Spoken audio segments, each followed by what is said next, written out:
Banjir Darah di Borobudur, bagian ke-7, karya Koh Ping Ho.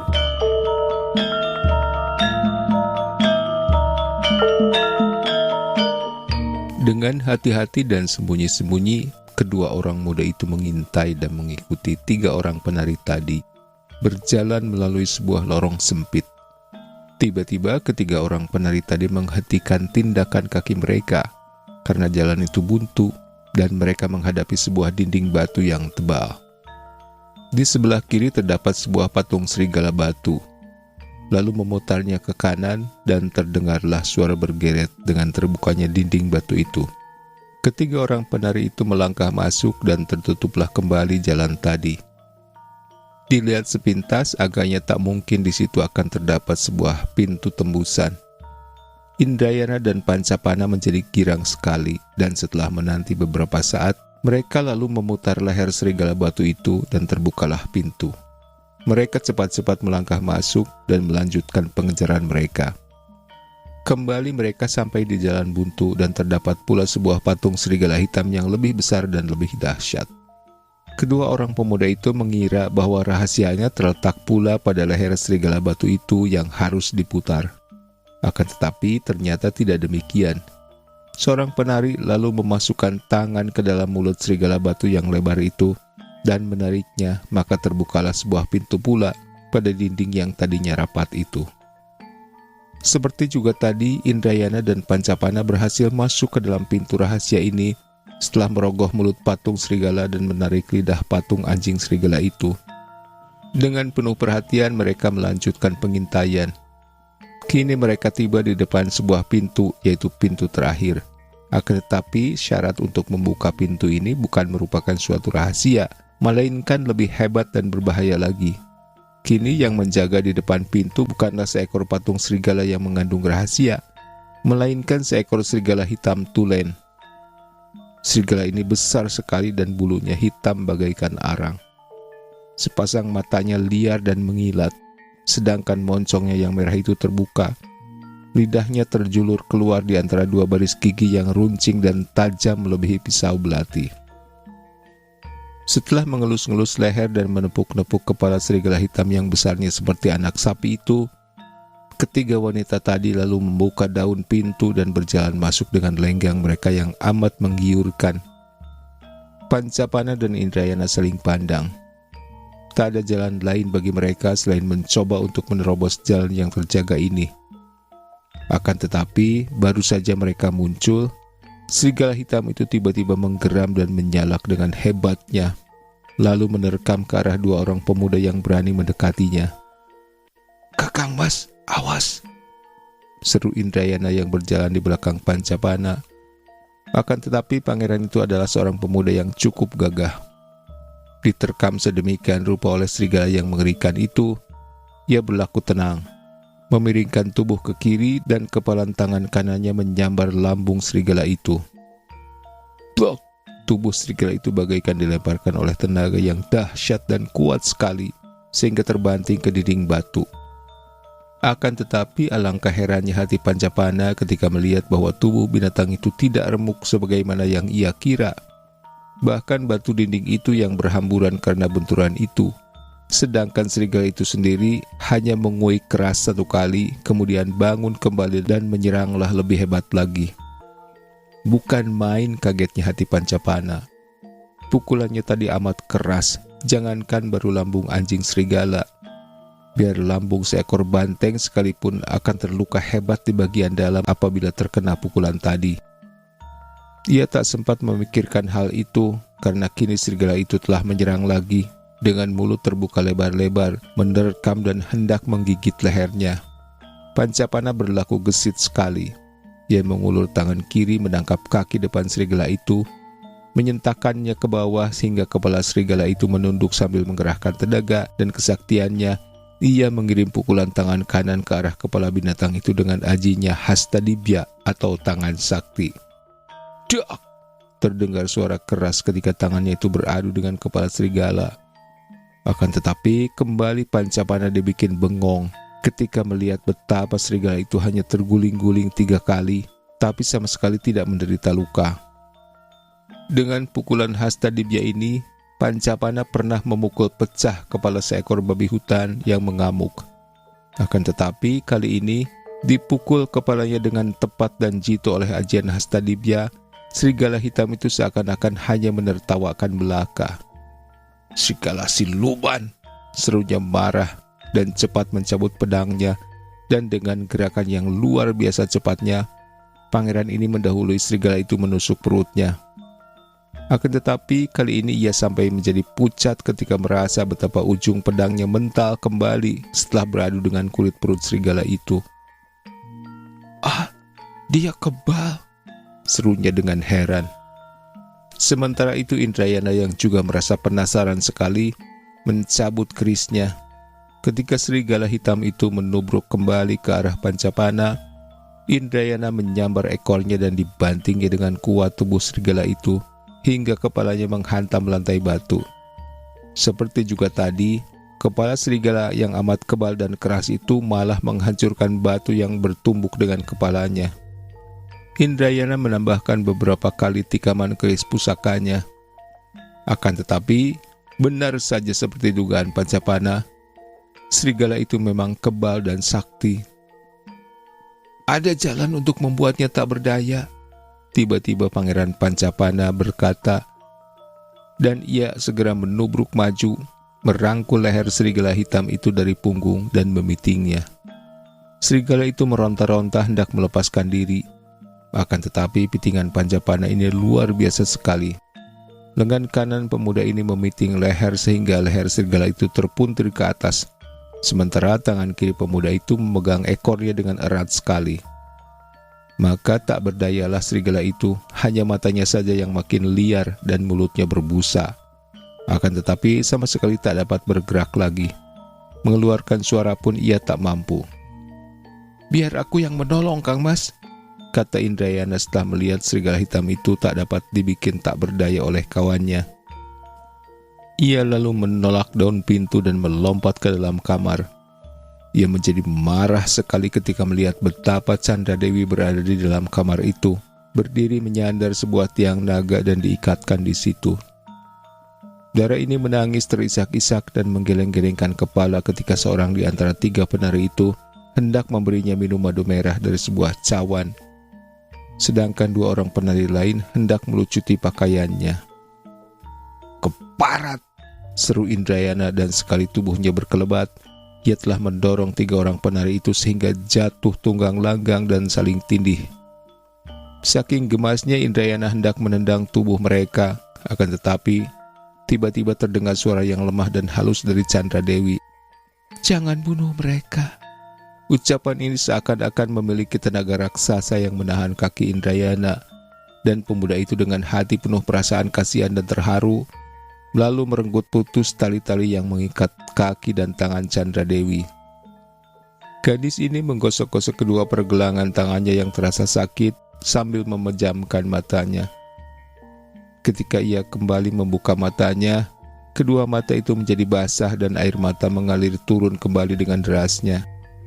Ia memandang kepada Indrayana bagaikan dalam mimpi, tidak merasa betapa pakaiannya telah hampir membuat ia telanjang sama sekali.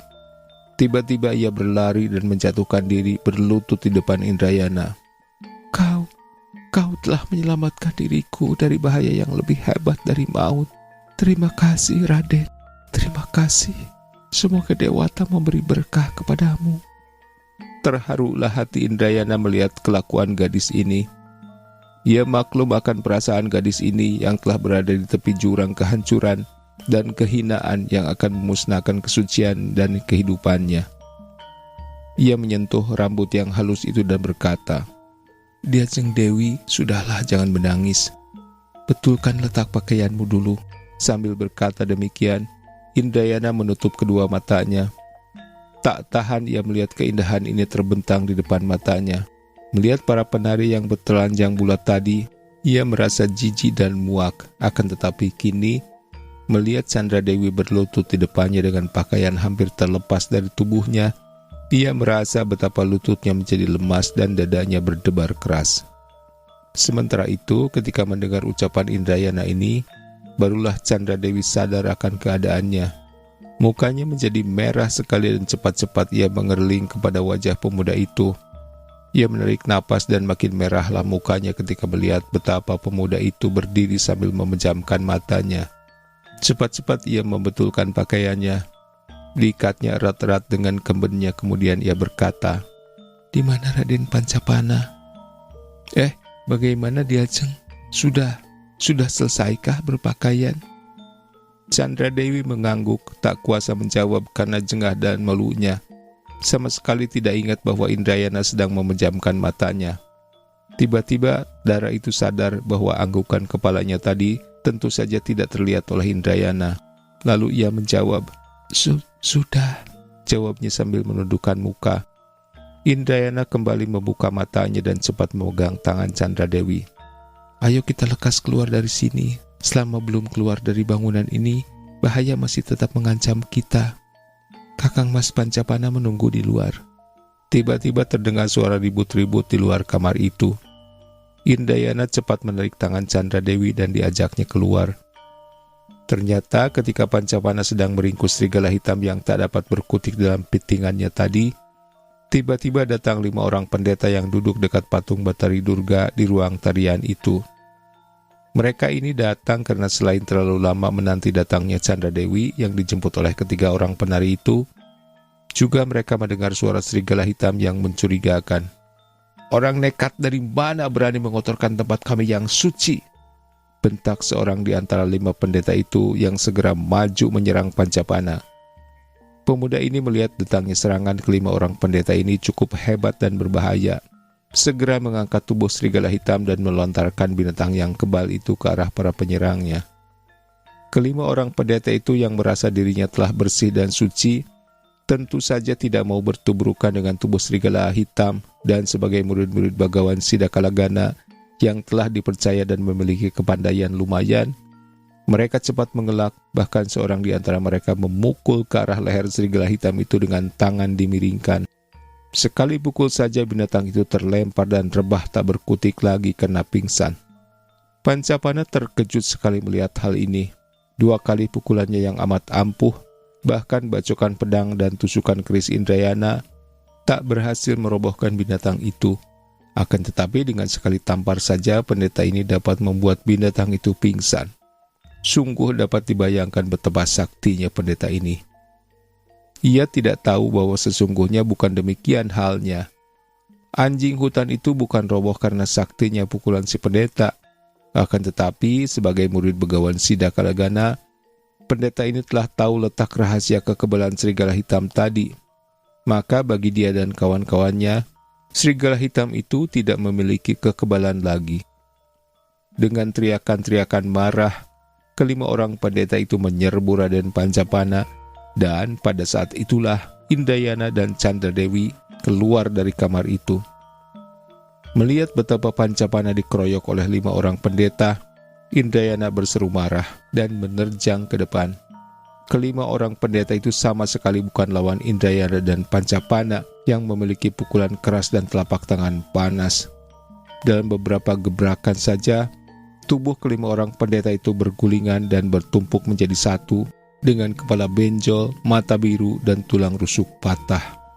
"Ayo kita keluar dari neraka ini," kata Indrayana sambil menarik tangan Chandra Dewi. Ketika melihat betapa Dara itu pucat sekali mukanya karena banyak menderita kegelisahan dan ketakutan, sehingga kedua kakinya gemetar dan tak dapat lari cepat, tanpa ragu-ragu lagi Indrayana lalu memondong tubuhnya. Untuk sesaat, tubuh Chandra Dewi menegang dalam pelukan kedua tangannya. Akan tetapi melihat tarikan muka Indrayana yang sungguh-sungguh, tubuh Dara itu menjadi lemas dan ia bahkan meletakkan kepalanya di atas pundak pemuda itu. Pancapana tidak berkata sesuatu melihat hal ini, karena saat yang amat berbahaya itu tidak memberi kesempatan bagi mereka untuk meributkan hal-hal kecil dan tidak memberi saat untuk berjenaka pula. Karena telah mengetahui rahasia pintu yang di sebelah dalamnya juga ada patung-patung serigala hitam seperti di bagian luar, mereka dapat keluar dengan mudah. Akan tetapi sebelum mereka tiba di luar bangunan, sepasukan penjaga telah menghadang di depan dengan senjata tajam di tangan. Pancapana yang bertahan di depan membuka jalan dengan pedangnya. Kemana saja pedangnya berkelebat, menjeritlah seorang pengeroyok dan robohlah tubuh seorang penjaga, sehingga mereka menjadi gentar sekali dan membiarkan Pancapana dan Indrayana yang memondong tubuh Chandra Dewi lewat dan keluar dari bangunan itu. Kini kedua orang muda itu telah tiba di pekarangan belakang yang juga cukup luas. Mereka berlari menuju sebuah pintu gerbang kecil yang akan membawa mereka ke tepi sungai Serang. Akan tetapi, tiba-tiba terdengar seruan yang keras sekali dan dengan luar biasa sekali, cahaya bulan yang tadinya terang benderang menjadi gelap sama sekali. "Kakang Mas Pancapana," bisik Indrayana yang terpaksa berhenti berlari. "Apa yang terjadi?" "Shh, Dimas, tenanglah dan waspadalah. Agaknya Bagawan Siluman itu sendiri telah keluar, dan ini tentu perbuatan sihirnya." Mereka berdua berdiri berdekatan, saling berpegangan tangan, urat-urat di tubuh menegang, siap menghadapi kemungkinan. Chandra Dewi yang berada di dalam pelukan Indrayana segera berbisik, "Raden, turunkan aku agar dapat siap menghadapi lawan." Suradara itu agak gemetar karena merasa ketakutan melihat kehebatan musuh yang mempunyai kesaktian demikian mengerikan. Tiba-tiba terdengar suara yang menyeramkan bagaikan iblis dari neraka.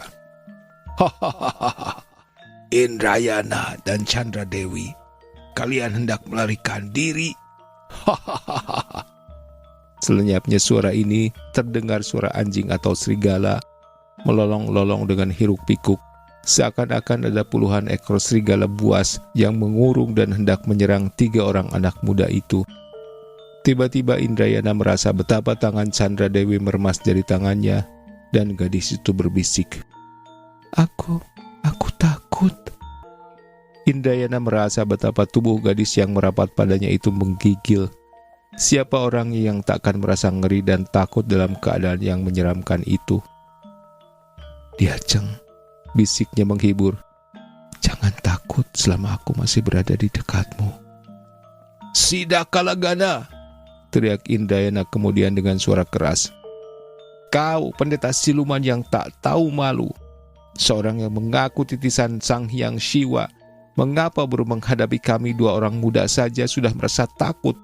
Sungguh memalukan sekali."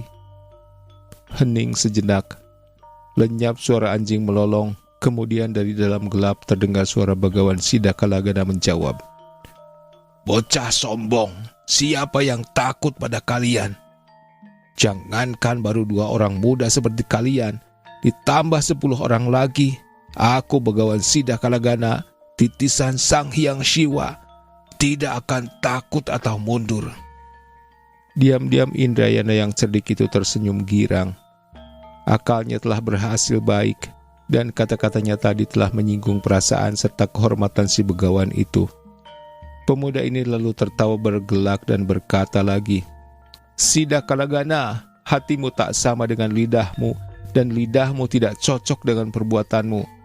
Kalau kau tidak takut terhadap kami, mengapa kau mempergunakan ilmu iblis dan bersembunyi di dalam gelap?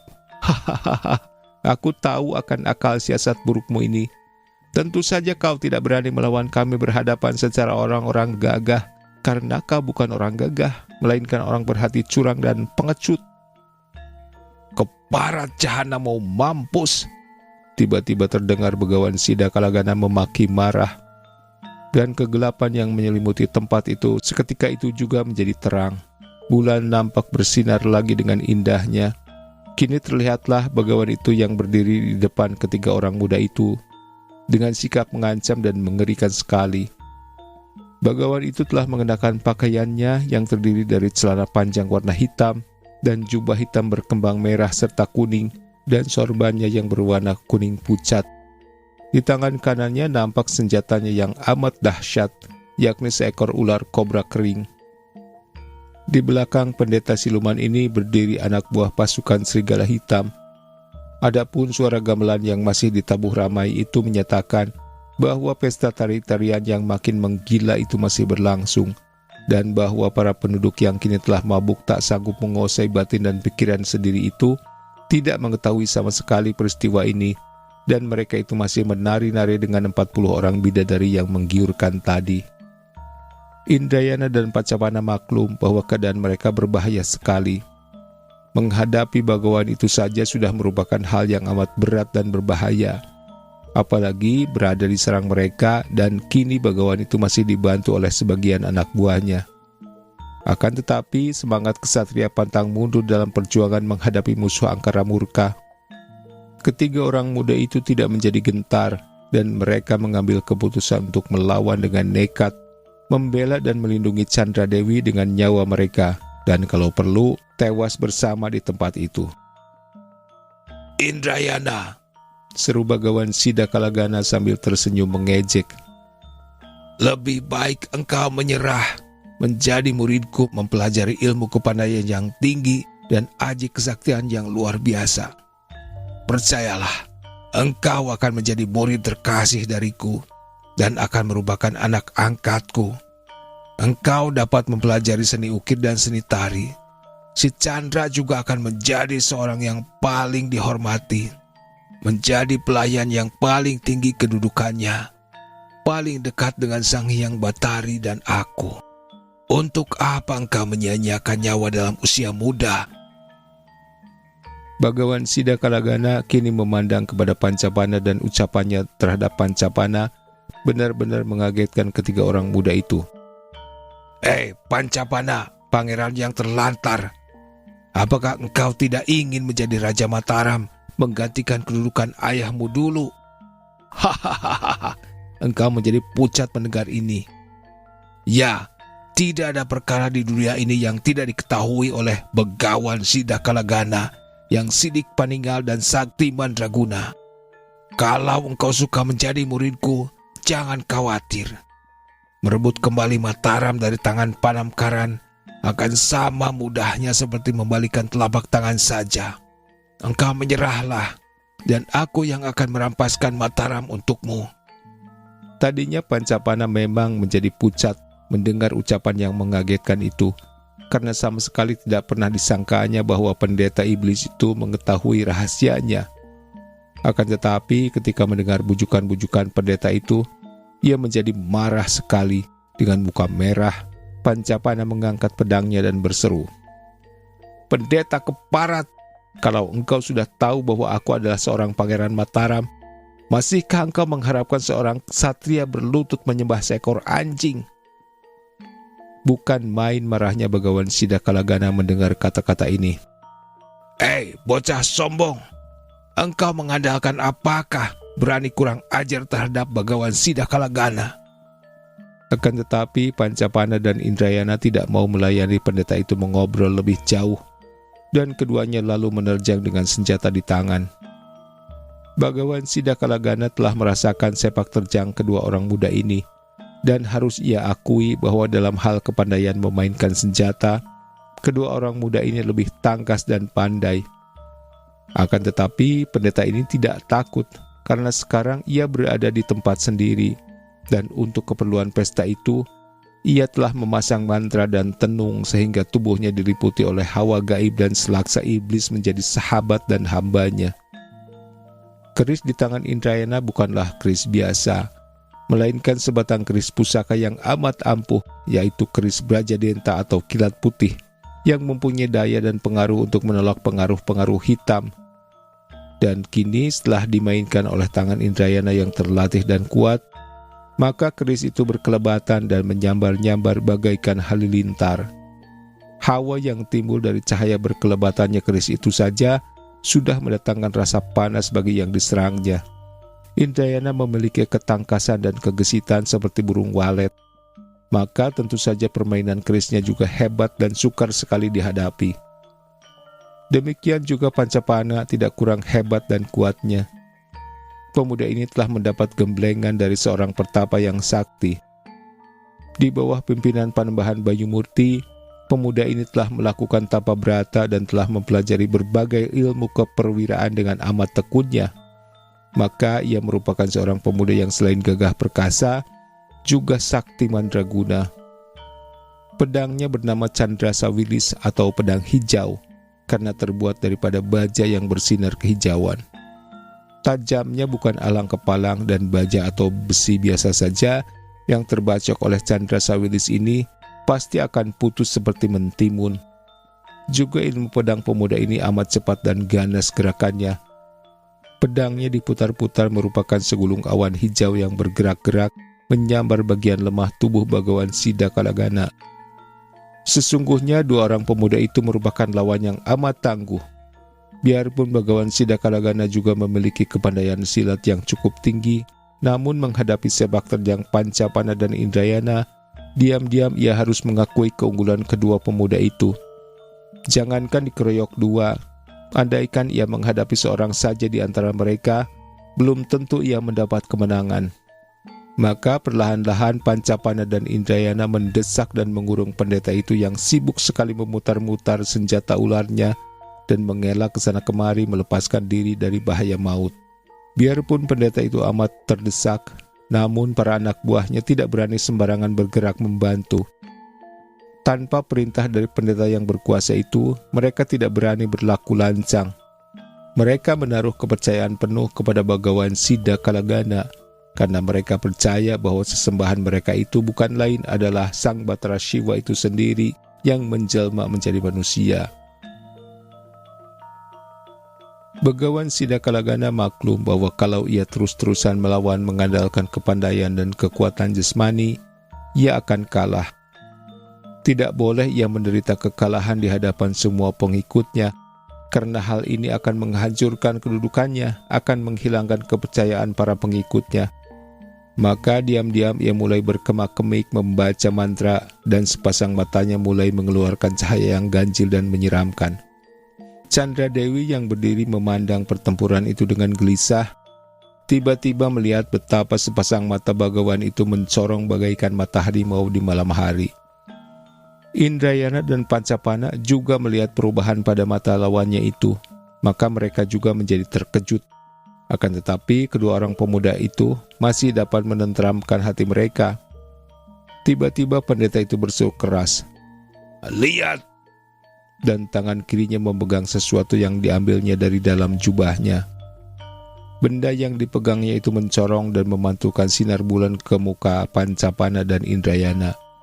Kedua orang muda itu hendak memiringkan kepalanya, akan tetapi terlambat. Sinar yang keluar dari benda yang dipegang oleh Siddha Kalagana telah menyambar pandang mata mereka sehingga bagaikan kena pesona, mereka berdua tak dapat melepaskan pandangan mata dari benda yang bersinar-sinar di tangan lawannya itu. Dengan mata memandang ke arah benda itu, kedua orang muda ini telah masuk ke dalam perangkap pendeta itu.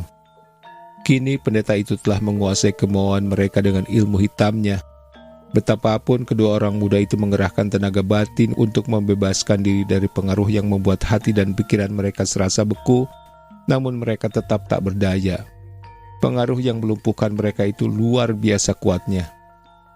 "Berlututlah kalian berdua, hai kaula baru dari Sang Mahabatari," terdengar suara Bhagawan Siddha Kalagana memerintah. Bagaikan ada tenaga gaib yang melemahkan seluruh semangat mereka, Indrayana dan Pancapana lalu menjatuhkan diri berlutut di hadapan pendeta itu. Bhagawan Siddha Kalagana tertawa terbahak-bahak, lalu ia melangkah maju, menghampiri Chandra Dewi yang berdiri menggigil ketakutan. "Hahaha, Chandra Dewi anak manis, denok dan ayu. Kau sudah ditakdirkan menjadi pelayan Sang Mahabatari. Sudah ditakdirkan menjadi pelayan selir Sang Batara Shiva. Hahaha, mari ikut junjunganmu merayakan pesta dan menari gembira." Chandra Dewi tak dapat mengeluarkan suara saking takutnya. Ia melangkah mundur perlahan-lahan, matanya menatap pendeta itu tanpa berkedip. "Hahaha, kekasihku, mengapa takut-takut? Mengapa malu-malu?" Sang pendeta melangkah maju mendekat, hatinya makin bergairah. Sementara itu, para pengikutnya ketika melihat betapa pendeta itu mengalahkan dua orang pemuda yang gagah perkasa, makin tunduk dan percaya penuh. Siapa juga yang akan dapat mengalahkan kesaktian Sang Hyang Shiva? Akan tetapi, tiba-tiba pendeta itu dan juga semua anak buahnya terkejut sekali ketika melihat sinar terang dibarengi suara keras menyambar dari udara. Saat itu udara tidak mendung, dari manakah datangnya kilat yang menyambar hebat itu? Suara kilat yang keras itu memecahkan pengaruh ilmu hitam yang dilepas oleh Begawan Sidakalagana kepada Indrayana dan Pancapana, sehingga mereka pun terkejut karena suara keras itu dan melompat bangun. Begawan Sidakalagana berdiri dengan kedua mata terbelalak heran. Chandra Dewi segera berlari kepada kedua pemuda itu, dan dalam ketakutan hebat, ia lalu menubruk Indrayana yang segera memeluk dan mengusap kepalanya. "Tenanglah, Diajeng," bisik pemuda itu. Begawan Sidakalagana masih terbelalak memandang ke atas dengan pikiran heran, karena ia tidak dapat mengerti dari mana datangnya halilintar yang menyambar dan yang menghancurkan kekuatan sihirnya tadi. Kemudian, entah dari mana datangnya, terdengarlah suara halus akan tetapi amat berpengaruh. "Indrayana, kau tidak lekas mengajak kedua kawanmu melanjutkan perjalanan. Mau tunggu kapan lagi?" Indrayana terkejut mendengar suara ini. "Eyang Panembahan," bisiknya perlahan dengan girang dan juga dengan heran. Lalu dengan cepat ia memegang tangan Chandra Dewi dan berkata kepada Pancapana, "Kakang Mas Pancapana, ayo kita lari." Indrayana menarik tangan Chandra Dewi dan berlari, diikuti oleh Pancapana. Mereka keluar dari pintu belakang dan ketika sampai di tepi Kali Serang, mereka lalu berlari menyusur sepanjang tepi sungai. Begawan Sidakalagana amat marah melihat korban-korbannya melarikan diri. Ia lebih marah lagi kepada suara yang telah menolong para korbannya itu. Ia berkemak-kemik membaca mantra lalu berseru keras, "Tidak ada titah dewata yang tidak dapat terlihat olehku." Begawan Sidakalagana memiliki kesaktian yang tinggi, dan apabila ia telah mengucapkan mantra disusul bentakannya yang amat berpengaruh ini, biasanya segala aji yang dipergunakan orang untuk menghilang akan buyar dayanya. Akan tetapi tetap saja ia tidak melihat orang yang berkata-kata kepada Indrayana tadi. Ia terkejut dan maklum bahwa ia menghadapi seorang berilmu tinggi yang memiliki kesaktian luar biasa. Maka dengan suara halus ia berkata, "Saudara dari manakah yang datang mengganggu kami? Harap sudi memperlihatkan diri, agar kami dapat melihat siapa yang telah memberi kehormatan besar mengunjungi tempat kami yang buruk ini."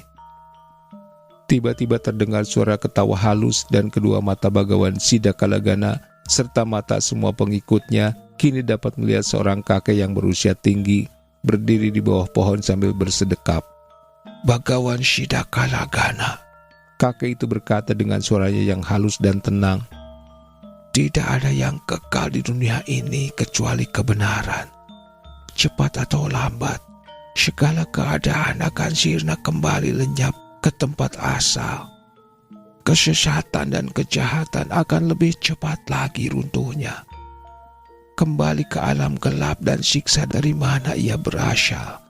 Makin besar nikmat duniawi yang didatangkan oleh kesesatan, makin besar pula siksa yang akan menjadi buahnya. Masihkah kau tidak insyaf dan hendak melanjutkan langkahmu yang menyeleweng daripada jalan kebenaran?" Melihat kakek itu, lenyaplah kesombongan Begawan Sidakalagana. Ia merangkapkan kedua tangan di depan dada dengan hormatnya lalu berkata, "Tidak taunya sang Begawan Ekalaya yang telah membersihkan batin daripada segala urusan dunia itu, kali ini sengaja turun gunung untuk bertanding ilmu denganku. Apakah kau berani mempergunakan tanganmu yang telah tercuci bersih untuk menghancurkan aku?" Sang Begawan Ekalaya tersenyum. "Tidak, Sidakalagana.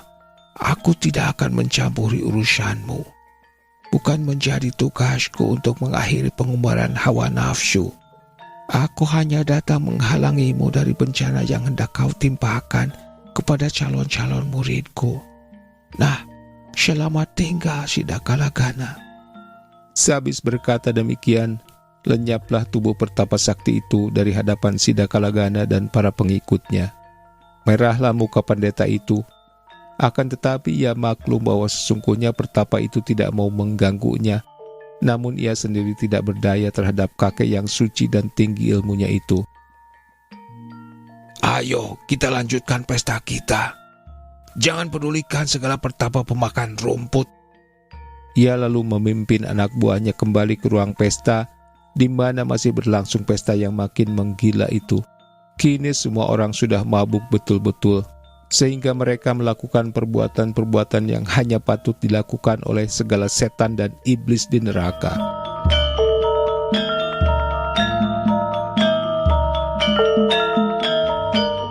Terima kasih sudah menyimak. Sampai jumpa di bagian selanjutnya. Tata dan Nami Hajab pamit. Selamat menikmati hari yang menyenangkan.